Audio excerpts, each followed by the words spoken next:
নমস্কার বন্ধুরা, আশা করছি যে যেখানেই আছেন ভালো আছেন। সকালবেলা উঠেই নিত্যদিনের কাজকর্মের মধ্যে যেটা সর্বপ্রথম আমার কাজ, সেটা হচ্ছে উঠেই আগে আমার মেয়ের টিফিন করা, তারপরে অফিসের রান্না বান্না চলে। আমাদের সারাদিনের রান্না ওই সকাল 9টার মধ্যেই শেষ হয়ে যায়।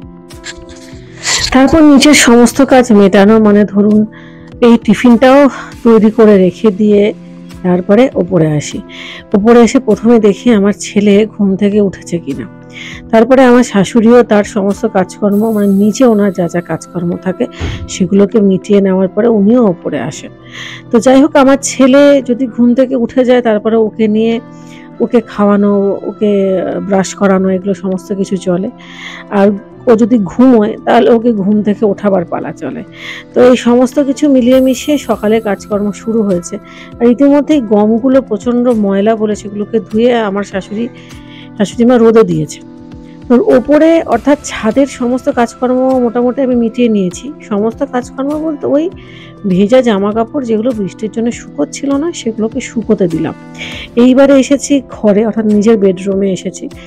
বালিশগুলোকে ঠিক করে নিচ্ছি। লাগাতার বৃষ্টির জন্য আর যেহেতু রোদ কম উঠেছে, বলতে পারেন যে সূর্যদেবের দেখা পাওয়াটাই এখন একটা বিশাল ব্যাপার। তারই মধ্যেখানে এই বালিশ বলুন, পাশ বালিশ বলুন, কাঁথা, কম্বল সবকিছুই যেন কেমন একটা হয়ে রয়েছে।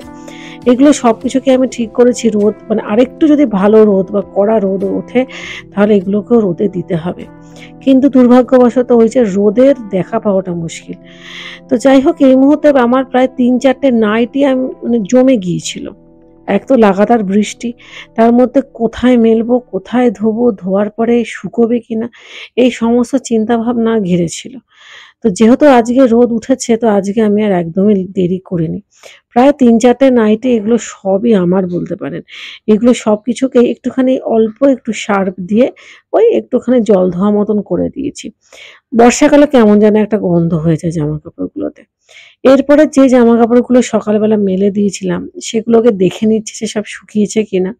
যেগুলো শুকিয়েছে সেগুলোকে নিয়ে নিচ্ছি, আর যেগুলো এখনো ভেজা সেগুলোকে মেলে দিচ্ছি। আর তারই মাঝে একটা জিনিস আমার চোখে পড়লো। সবার আগে আমি একটু বলি বন্ধুরা, এই পাখিটিকে আমি যতটুকু জানি এটা জংলি পায়রা। কিন্তু আমি আবার অনেকের কাছে শুনছি এটা নাকি ঘুঘু পাখি।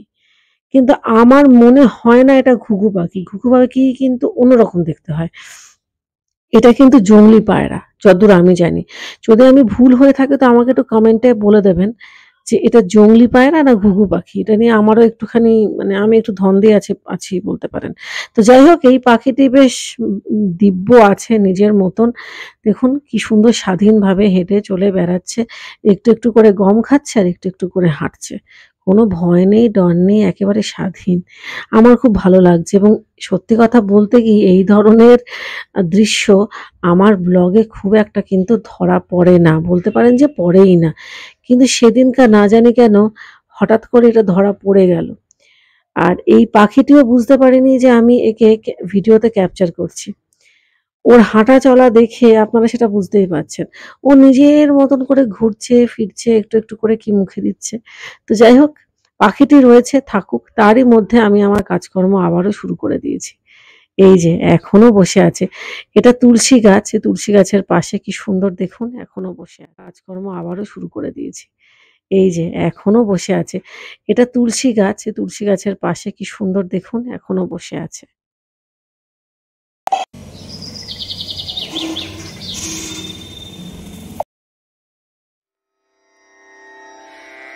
রনা রনা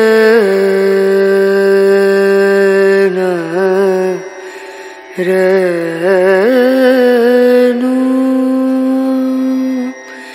রে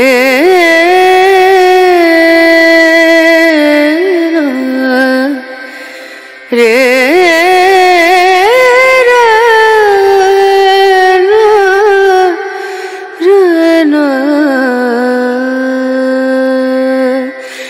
নজরিয়া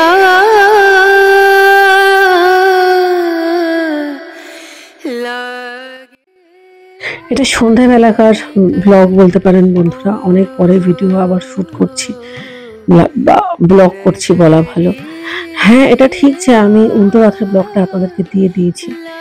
আর তারপরে আমি এই ব্লগটা দিচ্ছি আরকি। আর তখনও জগন্নাথ বাবা আমার ঘরেই ছিল। এটা তো রথের সপ্তাহর ব্লগ, এজন্যই আরকি। উল্টো রথের ব্লগটা আগে দেওয়ার একটাই কারণ ছিল যে আমি চাইছিলাম ওই ব্লগটা দিয়ে দিতে।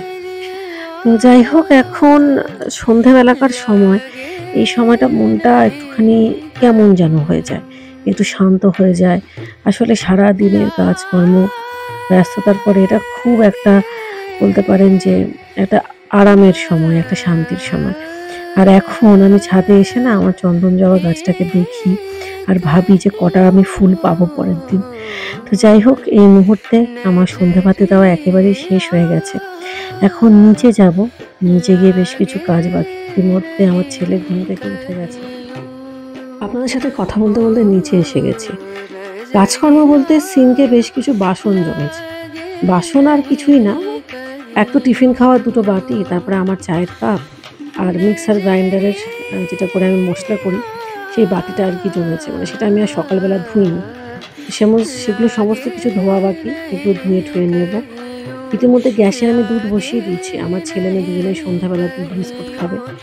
সেটা যেমন আছে, সেই সঙ্গে চাও করব। তো সব মিলিয়ে মিশিয়ে সন্ধ্যাবেলা যেটুখানি সামান্য কাজ, এগুলো আর ৫ টা গৃহিণীও করে থাকে। আমিও তার ব্যতিক্রম নই। সমস্ত কিছু মিটিয়ে-টিটিয়ে নিয়ে তারপরে একটুখানি চা বসাবো। ইতিমধ্যে সিঙ্কের বাসন ধুতে আমার চা করাও কিন্তু হয়ে গেছে। এখন সন্ধ্যাবেলা চা খাচ্ছি। তবে আমি কিন্তু এখন চা খাই বন্ধুরা। দুধ চা খাওয়া কিন্তু আস্তে ছেড়ে দিচ্ছি। এটা যেহেতু জুন মাসের ব্লগ, তাই জন্য আপনারা দুধ চা দেখছেন। এই মাস থেকে যদি আমি চায়ের মানে সন্ধ্যাবেলাকার ব্লগ করি, তখন দেখবেন যে চা। তো চায়ের সঙ্গে যেহেতু রথের সপ্তাহ চলছিল, সেজন্য চায়ের সঙ্গে হিসাবে আমরা এই পাঁপড় শাঁখাটাকে বেছে নিয়েছি। মন্দ লাগে না, চায়ের সাথে খেয়ে দেখবেন একটু অন্যরকম স্বাদের হয়। আপনারা চাইলে ভেজেও খেতে পারেন। আমরা একটুখানি সেঁকে খাই আরকি। আবার ভেজেও খাই, দুটোই খাই। তবে পাঁপড়টা সবথেকে বেশি ভাজা খেতে লাগে আমার খিচুড়ির সাথে। বাকি এমনি শাঁখা খেতে মন্দ লাগে না। তো তারপরে আমার হাসব্যান্ড নিয়ে এলেন হচ্ছে এই ভুট্টা। বর্ষাকালে ভুট্টা, এটা ১ম ভুট্টা বলতে পারেন। বেশ ভালোই লাগছিল। আর মন্দ লাগে না খেতে। তো এগুলোকে এখন খুব ভালো করে ছাড়িয়ে নেব। ছাড়িয়ে নেওয়ার পরে ভালোভাবে সেঁকে নেব। তবে আমার কাছে কিন্তু ভুট্টাটা খুবই হেলদি একটা খাবার। এটাকে আপনারা নিত্যদিন আপনাদের খাদ্য উপাদানের মধ্যে রাখতেই পারেন। এটাকে সেদ্ধ করে নিয়ে একটু নুন লঙ্কা মাখিয়ে খাওয়া বা কাঁচাও খাওয়া যায়, বা আপনারা একটুখানি ওই পেঁয়াজ লঙ্কা দিয়ে খেতে পারেন, কোনো অসুবিধা নেই। আমরা যেমন একটুখানি সেঁকে খাচ্ছি, অনেকে আবার কিন্তু সেদ্ধ করেও খায়। এটা যার ইচ্ছে। আপনার যেমনভাবে লাগে আপনি খেতে পারেন। কিন্তু এটা অত্যন্ত একটা পুষ্টিকর খাবার, অয়েললেস খাবার, যেটা খুব দরকার আমাদের এখনকার জীবনে। এটা করে দেখতেই পারেন।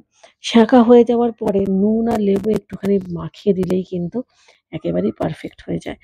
আমার ব্লগটাও ইতিমধ্যে একেবারে শেষের দিকে বন্ধুরা। আজকে সারাদিনের দিনলিপি যা করলাম সবটাই আপনাকে দেখিয়ে দিচ্ছি।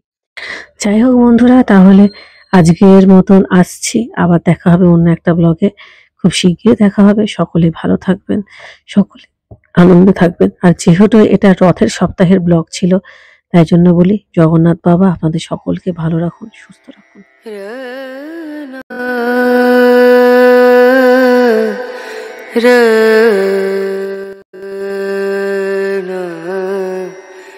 Re